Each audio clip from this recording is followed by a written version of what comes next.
This is going to be a therapeutic exercise. It's very likely that if you have any sort of melancholy or feelings of sadness, that this video is going to be able to cure some of those. Now, of course, if you're a Real Madrid fan, then this won't do that. But at the same time, if you're a Real Madrid fan, you've had so many good things happen to you at various points in your life that politely, on behalf of people that are fans of literally any other team on the face of the earth, shut the fuck up. Nobody wants to hear it. And I think that's kind of the crux of this. Like, that is the whole point.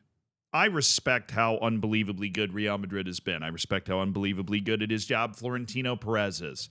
And I respect all of the guys from Luka Modric to Danny Carvajal to anybody else that's won 37 Champions Leagues and what it takes to do that and the kind of greatness and mental and physical and technical consistency that's required to achieve that. I respect all of those things. But you know what I don't respect? Being a sore loser. I don't. I never have. I think if you lose, sometimes you just fucking lose the game. And you can be really, really, really, really, really upset that you lost the game. Go beat up a pillow. Go punch a hole in the wall if you're willing to roll the dice with a couple of your knuckle bones. Go do whatever the hell you want to do. Right? But you don't pretend that there's some convoluted weird reason you didn't lose. Now, every once in a while, of course, there is actually a reason to complain, whether it be one particularly bad call that keeps something from happening. But let me tell you when you have absolutely no right to complain at all. When you lose on aggregate 5-1 and your only goal is a just somebody got bribed level gift from a defender. It should have been 5-0. It honestly just should have been on aggregate. Real Madrid against Arsenal should have been 5-0. Right? Arsenal dominated the tie in terms of goal scoring opportunities and particularly their ability to capitalize on those goal scoring opportunities. Which, by the way, in case anybody's keeping track and needs, in case anybody's not keeping track and needs the American to remind them, that's the whole point of the sport. Now, Real Madrid doesn't lose a lot. So they don't have a lot of practice in this. And I am aware that there is often an argument made where, accepting, like being a graceful loser and accepting losing makes, you should never accept losing and you've got to basically rage against that good night. And that's also not what we're talking about here.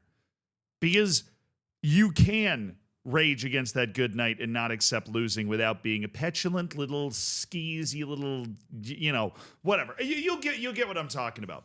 So Real Madrid loses 5-1 on aggregate. It's just uncharted territory for guys on this team that basically don't lose games. They don't get knocked out of tournaments, and particularly when they do, it's not by 4 goals. We'll start with Lucas Vasquez, who said Arsenal came to defend. They did practically nothing in the first half. Fucking duh.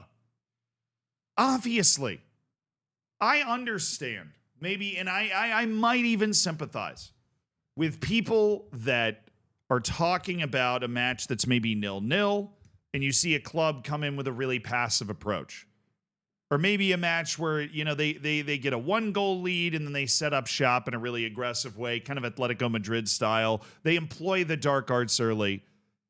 But if you are up 3-0 from the opening leg and then going on the road, particularly going on the road to a famous black magic type of arena, you're going to show up and be defensive. You don't like it? Don't lose 4-0. Sorry, don't lose 3-0 in the first leg. Then you probably don't have to worry about them coming over here and having an entire defensive game plan to set up shop. And you know what? It still didn't matter. Because on this particular day, they still scored more than you. This quote reeks of a lack of adversity. This quote reeks of not actually losing games. Real Madrid does this shit. You know why? Because it helps you win. I've watched Real Madrid park the bus before. They do it very well. Because everybody needs to be able to do that when you have the fucking lead. It's the sport. The whole point of the sport is I'm going to put the ball in the net and keep you from putting the ball in the net. The second part of that sentence requires defensive play. If Arsenal had not come to defend in this game, they should have fired everyone. If there's one game that you are supposed to come to defend, it's when you were up 3-0 after the first leg on the road against the freaking best team in Europe most of the time. That's when you're supposed to defend. If the football gods create one instance where that's supposed to happen, that's it. But this is a quote that reeks of somebody that is unable to accept the fact that they just lost. And this might be cherry picking, right? And I want to be clear, I like Antonio Rudiger. I think he's a really likable guy. And this is not the only incident like this that happened in this game. I'm just highlighting it. But there were also things that happened during the game where Rudiger, he steps on and then this might feel a little unfocused. And that's because it is. But what I'm trying to do is highlight Real Madrid losing, because this was new. Nobody really knows what it looks like to watch this current Real Madrid team lose by 4 goals to a team that has not been to the semifinals of a Champions League since 2009. This is not a team with anybody on the field out there that's going to have the type of pedigree that they should be able to do this. But Real Madrid got smoked. They got bent over a barrel. They got shredded. They got blasted into orbit.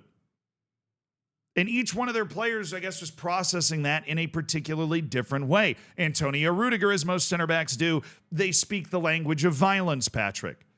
And so he starts strafing Lewis Miles Kelly with, this, with just his boots, which, he's just again, I prefaced at the start of this video significantly that I am not somebody that is trying to be anti-Real Madrid here.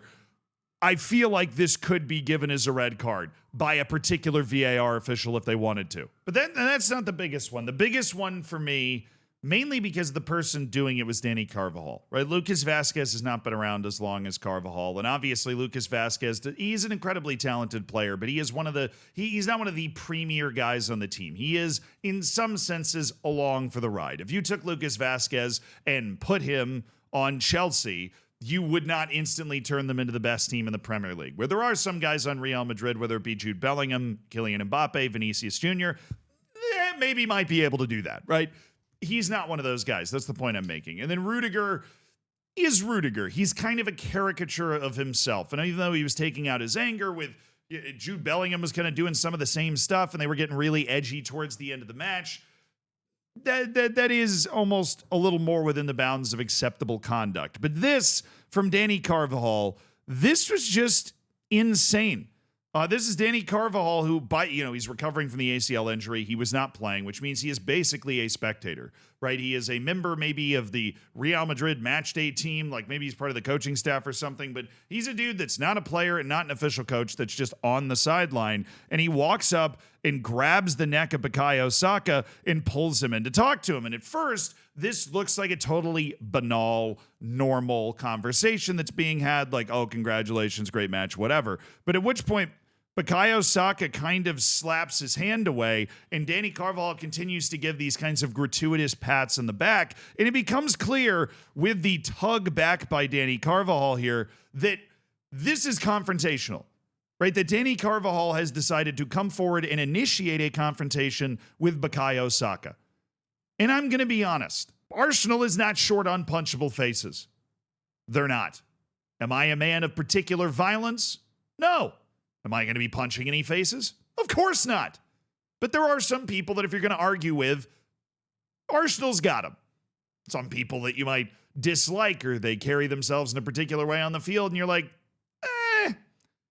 not a big fan. Bukayo Saka to me is not one of those guys, other than the fact that he limps from the time he gets off the bus to the time he gets back on it, right? And that just seems to be the way he walks. There's nothing that's ever really bothered me about Bukayo Saka. And even now, as Dani Carvajal pulls him back towards him to continue this conversation for whatever reason, Bukayo Saka is smiling. He's looking like the nice guy in this situation. And Carvajal tries to pull him back. Saka tells him to go away. And then Carvajal tries to follow him around the tunnel and grabs him on the back of the neck. Bro, fucking drop it. What are you doing? What are you doing? You have 5, I think, maybe more Champions Leagues. Your ass got rocketed to 3rd in the Ballon d'Or because they wanted to keep Papa Perez happy. And I'm not saying it's not, Dani Carvajal is a legendary player. He's been around a long time. He has achieved more than most people could dream of in the game. He was not the third best player in the world over that stretch. He was literally put in the spot because he scored the winning Champions League goal, I believe, for Real Madrid, right? From the Toni Kroos corner. Like, that's why he ended up third in the Ballon d'Or. And then he was just around, for trophies and stuff. And by around, I mean contributing. But why? You're bigger than this. You're above this. You lost a Champions League quarterfinal that you didn't even fucking play in. And you've decided to track down a kid who's never even been this far and grab him by the back of the neck. And the security has to come in and separate them. I mean, look, this is a fine. This is a card. This is a something. You can't do this. You cannot do this. No, that's not the main point why I'm here, but I'm just pointing that out in case for some reason that sort of thing doesn't happen. But you can't just be like a random dude with a pass on the sideline. I mean, he's not a random dude. He's not a registered player or coach. And be, going after guys that are on the other team. But the real point in question that I had is not whether he's going to be suspended or not. It's why. I don't get it. I can't even begin to understand why, if you play for Real Madrid and you've won all these accolades, you lose this game and you just lose your shit like this. Whether it be Lucas Vasquez criticizing Arsenal for doing exactly what they were supposed to do, exactly what everybody and their mother expected them to do. It's not like this was some big tactical surprise. Or whether it be Danny Carvajal putting hands on Bukayo Saka and trying to start shit with him. For what? Why? It's sports. And even if you're Real Madrid, sometimes you lose in sports. And when you lose, it's not always the fault of some dishonorable opponent. And in this case, it certainly wasn't. Because Arsenal was 4 goals better. 4. And it turns out 90 minutes isn't that long at the Bernabeu either. Jeez.